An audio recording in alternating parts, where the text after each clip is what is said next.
So, welcome to the second podcast for the Golden House on Silver Street. We're really excited to have you with us today. I'm Christine Gannon, and with me is my brother John. So, we would just like to welcome you back today. We had some great feedback on our first podcast. So, thank you to everyone who listened and let us know what you thought. We hope that you continue to enjoy the information and the book. So today we're going to talk a little bit about paranormal and the types of activity that were happening in the house. And really it started without them realizing, without our mom and our brother realizing what was really going on. Was there really anything happening in the house? Was it just their imagination? And so we're going to talk a little bit about that today and look forward to your questions. Yeah, I think it started off like any other normal person would, just dismiss things that it was either imagination or you didn't really see what you thought you saw. People coming from a background of not having paranormal experiences, I think you're defaulted to be the non-believer. Or, Right. Even if you do say, okay, I believe there are ghosts or spirits or whatever, you never think that you're going to actually be that close to it or be involved with it. And so I think the beginning was a lot of experience like that. When I look back now at things that happened to me and to mom and to Mike and everything that we just, didn't really pay attention to or blew off. It didn't, take 2 seconds to think about. Knowing now, I think there was quite a few things that happened back then that, with hindsight, were foreshadowing of events to come. So I'll read a little. Go ahead. I think even in our first podcast, the foreshadowing of all those animals Yeah. dead in that backyard behind the yard was a huge foreshadowing, don't you? In terms of what was coming. Yeah, looking back, I mean, at the time, it was just freaky. But Yeah. Looking back now, it's definitely something that you could see the chain of events happening that led up to it.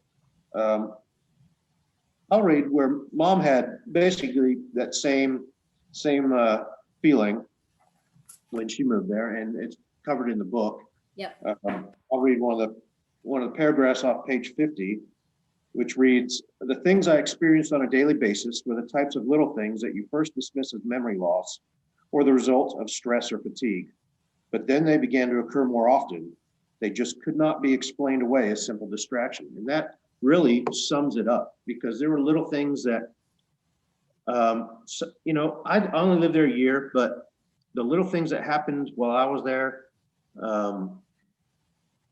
were just sort of inconsequential, but they got to the point where it's all right. There's a little bit more going on than just that. And like I remember, I remember that for people that have read the book or know the story, there was a suicide in the house prior to us moving in, which we didn't know about until later on. And how we found that out was as we were moving stuff in and mom was going through cleaning the house.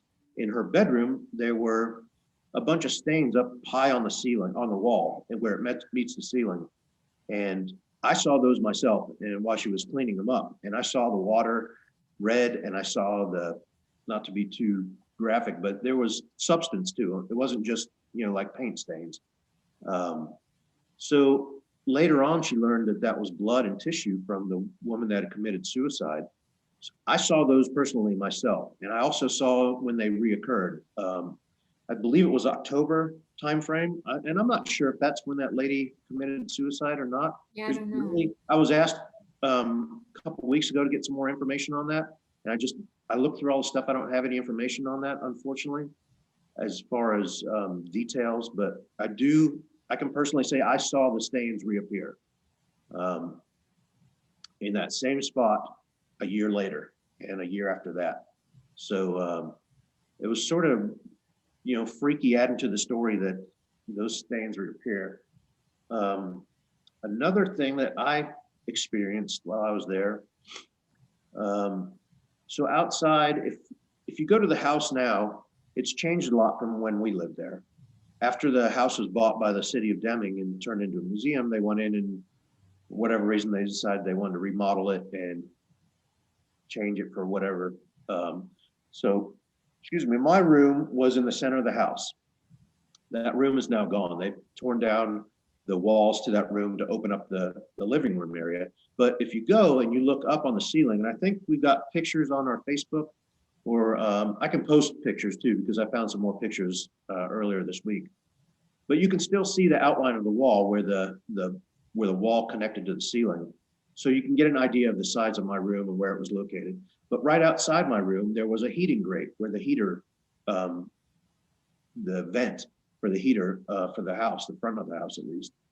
And it was a big metal grate in the floor that, you know, was probably a foot and a half by 2.5 feet or something like that. And I guess where, you know, just where the grate came through the wooden floor, it wasn't very supported very well. So when you walked by that grate or walked on top of it, it creaked. I mean, it made a distinct creaking sound. Right.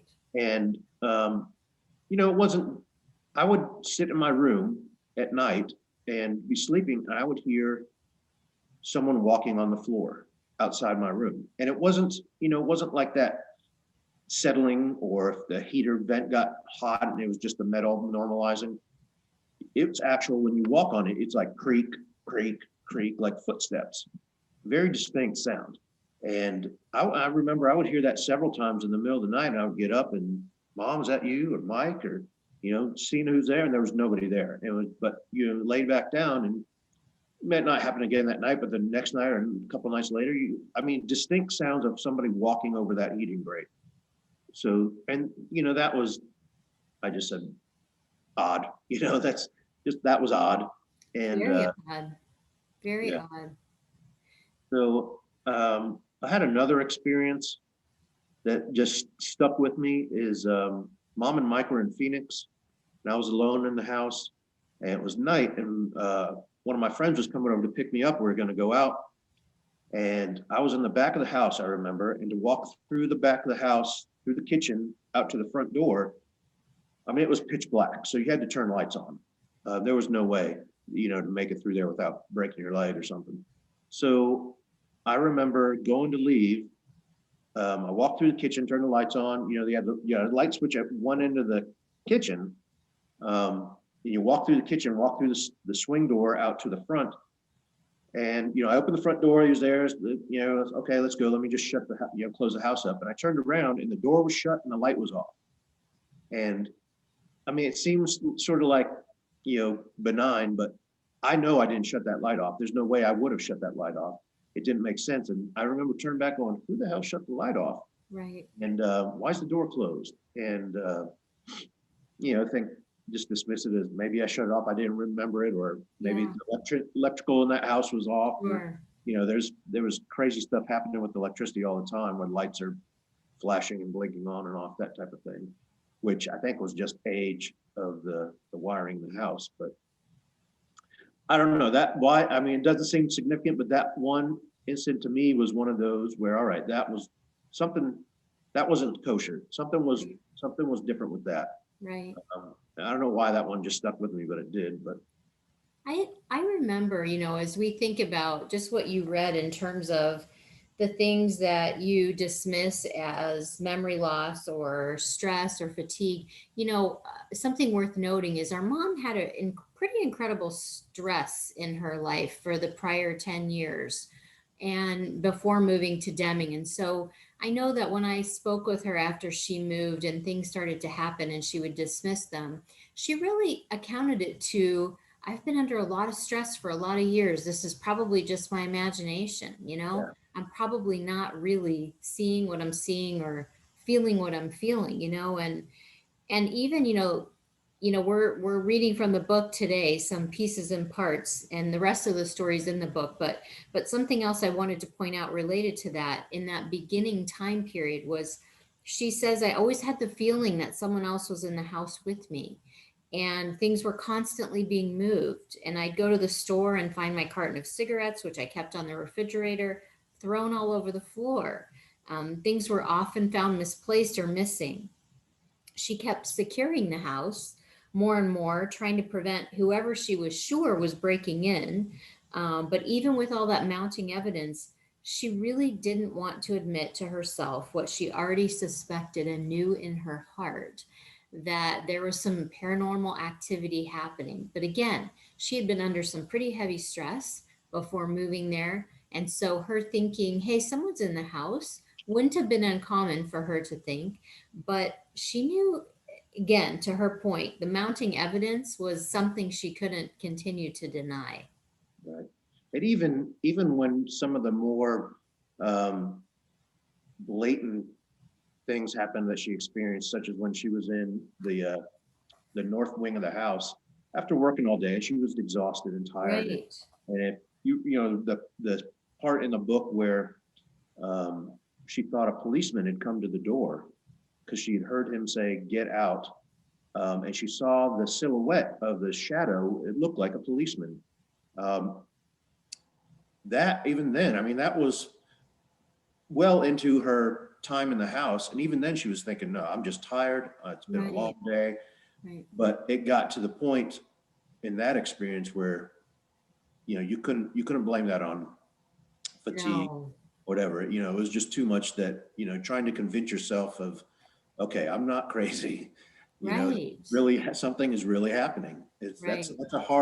that's a hard bar to cross to get to that point where it's like, okay, something's actually really happening here that's not right. This is not my exhaustion. This is not Yeah, stress. This is not fatigue. This is, I'm in my right mind and this is really happening. yeah. And so many of those things happened that you couldn't explain. It's just, when you stop and think logically.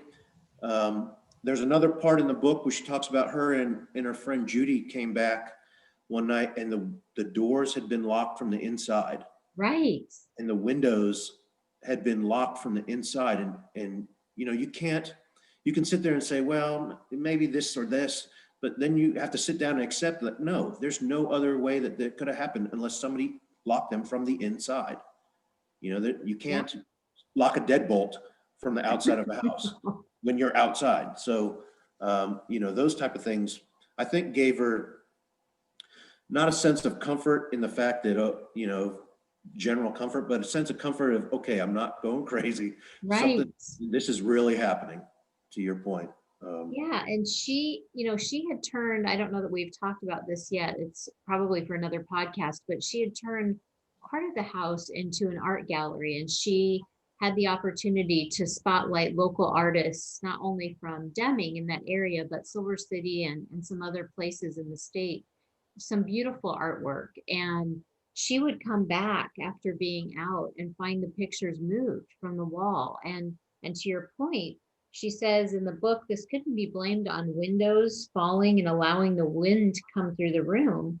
They were Cape Cod style windows, and you had to manually open and close them. So she says it was just another occurrence that she couldn't wrap her mind around. How could I leave this beautiful art gallery and come back and the pictures are crooked? There's nothing that could have done that except something that you couldn't see. Right. And stuff being misplaced that she finds later on. And I had an experience myself earlier this spring that I'm going to wait to relate until we get our guest. Oh, okay. I was in Truth or Consequences, New Mexico, and had something that was very, definitely, I say it was a paranormal experience that I tried for 2 hours to recreate. And it goes along the same lines where, okay, this happened, or maybe it was the wind, maybe it was this or that. But I saw something with my two eyes, and I spent the next morning, 2 hours the next morning, trying to recreate that, and I couldn't recreate it. And there's no other explanation. But like I said, I'll wait till our next podcast when we have our guest on. Okay. No, Uh, that sounds great. That but sounds I'll great. read another part of the book where she talks about as it progressed and she came to terms more with the things that were happening, that it was, something outside the normal realm. Right. She says, I would sometimes awaken during the night to the feeling that someone had just sat down on the foot of my bed. I had the impression that one of them was guarding me, as I also seemed to hear my mind's eye the words, go lock the back door, or close the window in the kitchen. Each time, sure enough, I had indeed forgotten just to do that, or to do just that. Right. And that's, I think, says a lot. As things progressed, it wasn't all negative. The feelings, you know, the ghosties, as she called them, she didn't feel that they were all negative entities, that they were there to do her harm or to mess with her, to, you know, I think she felt a lot of them there were protecting her, or were playful, or, you know, just spirits there that have been accumulated over the years, because the house is so much history, has so much history, and had been a part of so many people's lives. She really felt that, you know, it was sort of a cornucopia of people, Right. you know, that had gone through there that maybe still lingered. So I think that's important for everyone to understand, that it wasn't all, she wasn't being tormented all the time. Right. And there were some there that she laughed about. She would play. I remember she talked about playing games with the little child in my bedroom with a puzzle piece that she would find put back up on the bookcase back in the back, and she'd come back, you know, later on and find it back on the floor. And they would just sort of play that game, or move the, you know, the rug in the bathroom or something. And, you know, just little things that they let her know they were there, but they also let her know that they were for her. Right. Right. It wasn't Amityville Horror House all the time, you know. That's like a drink of coffee and make me spit it out. No. Right. There wasn't blood dripping from the walls. Oh, good.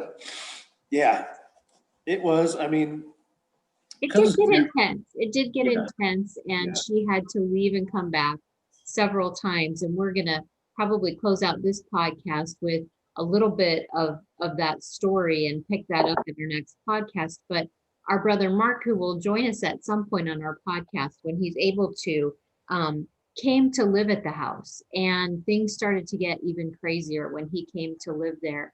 And it really got to be too much, and at some point they decided they needed to leave the house and move out of Deming for a bit, not selling the home or anything like that, but just to get away from the intensity. And again, to your point, it wasn't all negative, but you know, it is freaky to know that I'm living amongst spirits. You know, I'm at some point that messes with your mind, and I think it did start to for both of them. It just got to be too much. And so I just want to maybe close us out a little bit with this in chapter 7. When Mark came to join, he came to Deming, and the events became even more extreme, and he was constantly being harassed. They you know, our mom thought that they were doing it intentionally, and as you, John, talked about, the man in the black hat constantly was popping up, and sometimes he'd bring my brother Mark, our brother Mark, would bring friends to the house, and it would still happen. And so um, she decided it was just too much and they needed to leave. And so once they did that, I think they regained some of their sanity back in terms of what was happening, and could bring peace. And they come back to the house, they do. But I think just that recognition that it just gets to be too much and we need to leave is a yeah, significant part of the story too. right.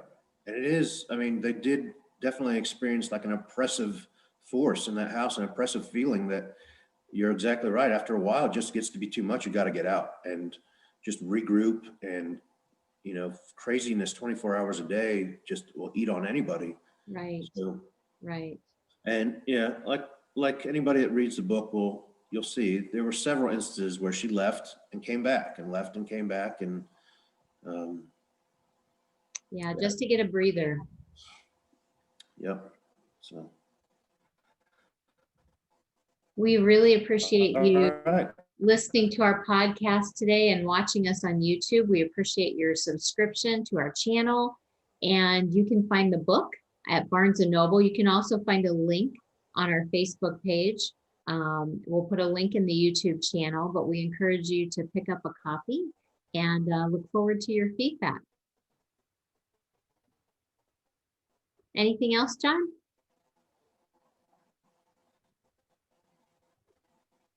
All right. Thank you so much for joining today.